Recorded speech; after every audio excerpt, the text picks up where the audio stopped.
Hey, what's up, y'all? Here we are back again with Sing Fu Shan, episode 5, finally. A few things I want to say before we dive into this. The first being that I know I got quite a few subscribers from the series alone, people who are really interested in this one. So I'm sorry it's been a while since I've actually had time to do anything with this. This is the series right now that I'm doing that actually takes the longest time to produce, because obviously I'm being very careful with the build and trying to do the best I can, and it involves a lot of pieces. So I just didn't have the time to do it because I had a big coaster trip planned. I went to 6 amusement parks. Just got back a few days ago. So I rather than just leave the channel with nothing on it, I created a few videos that would be easier to have ready to go while I was away. And I just didn't have time to do this. So I apologize to those of you who were really looking forward to an episode of this. But you can see here we are, we're back, and we're working on the building. Two other things to mention before we get started. One is that I have a cold right now, so if I start coughing and hacking, that explains it. And two is that I twisted my back yesterday, so I'm just in all kinds of bad shape here. But I'm trying to get the content out for those of you who are watching, so I hope you enjoy.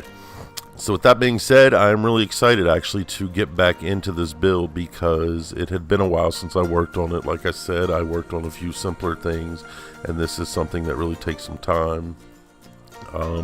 As I've mentioned in other videos, this is one I intend to be fairly meticulous with and to try to do a very good job on. So it takes some time to sit down and really work with it and try to do the best I can do.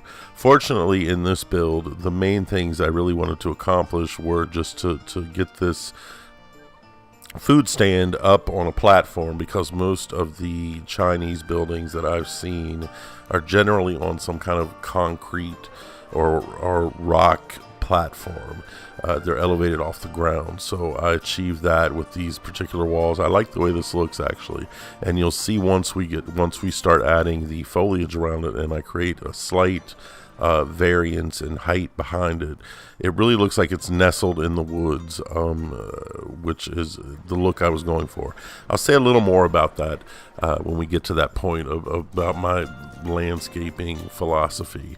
I think I tend to do it a little bit differently than other people do, and what's fashionable right now maybe in the Planet Coaster community, but it's what I like, so that's the way I do it. So here you can see we've already started on the landscaping, and right now I'm being very meticulous about picking trees that go around it in terms of their height and the variance between them. Some are a little taller than others.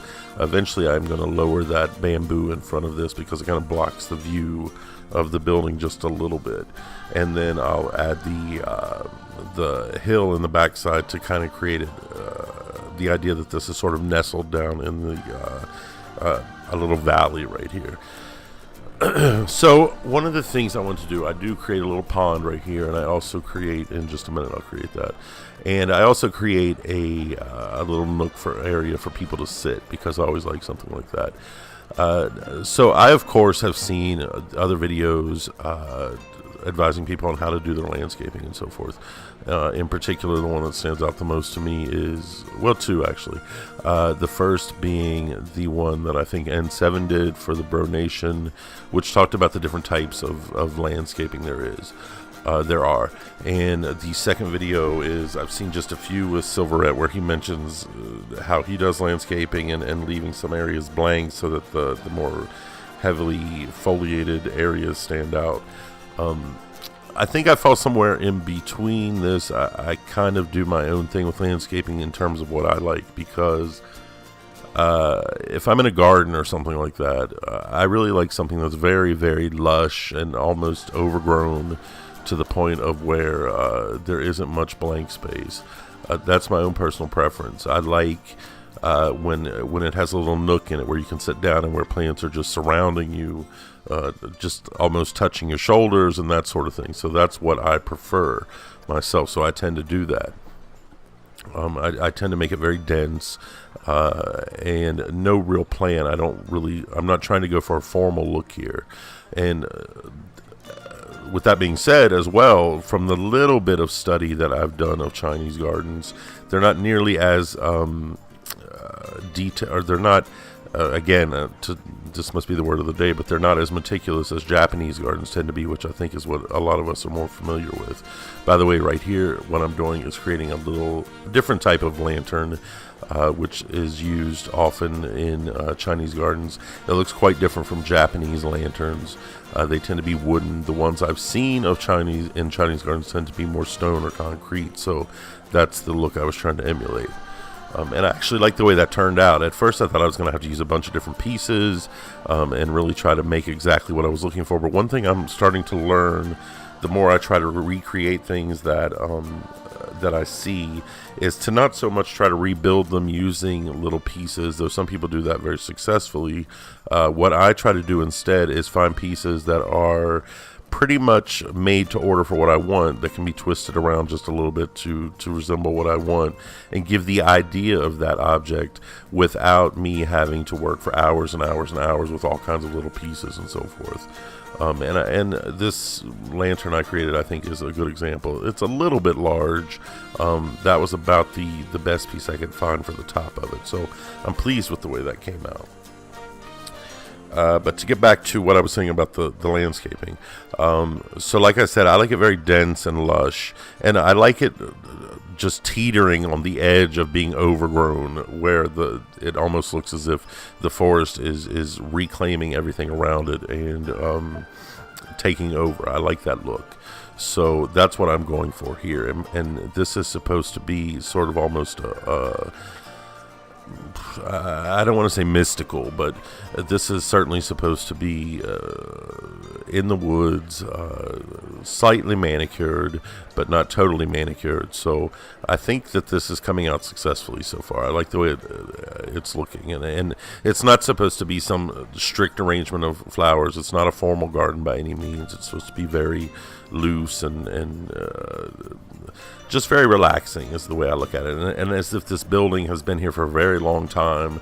It's coming up out of the woods and so forth, just like it's nestled in there. And here you can see is where I create a little nook for people to sit in, a little shaded area where somebody can go and relax. We can call this the smoking section if we want, since they're usually off to the side from everything else, the main area. So this is a nice little place for people to sit down in the shade, just take in the view, look around, and enjoy themselves. So I am trying to just in this area picking general specific trees that I think look right in it, and here I'm going to start actually putting the hill that's going to surround this, because after all, the name of the park, Sengfushan, means roughly Lucky Mountain or Happy Hill or something along those lines. So we're going to have hills and mountains, in particular when we start on the suspended coaster finally, which will probably be one of the very last things we do. It's going to be in a mountain, a very rocky mountain with sharp peaks and so forth, and I think so we need to incorporate that around here. So here's a little idea I had. I thought, well, I should put some smoke coming around, some fog, something to just kind of give it a sort of a mysterious feeling. I didn't like it so much around the building, so what I did instead was to put it under our dragon, Bob the Dragon, put it under his little platform there, and then start working on the rocks that are going to separate this round section in the middle. Originally, I had created, excuse me, like I said, cold. Originally, I had created, let me get a drink of water. Hold on just a second. All right. So originally I created the platform that Bob is sitting on. Originally was the walls of it were meant to be the sort of walls that would go around the paths. But after I put them on the platform, I thought it might be a little bit too much to have them all around the paths as well. So for this section, I decided to sort of separate it off with this rock barrier. I understand this is not 100% safe. In a real park, you probably wouldn't find something like this because some fool would be over it in the water in no time at all. But this is Planet Coaster. We don't have to worry about that. So I'm going for pretty here. I'm not going for absolute realism. So just made it a little building, copied it around. I can probably alternate it up a little bit just to make it not look so repetitive, but it looks okay. The one thing that happened after I did this was it kind of looks like the platform is floating, sort of, just rising up from a hole in the ground or something like that.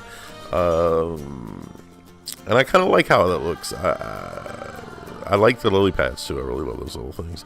I like the way this looks. It sort of gives it this air of being a little bit mysterious and so forth. And the dragon is just sort of floating there in the middle.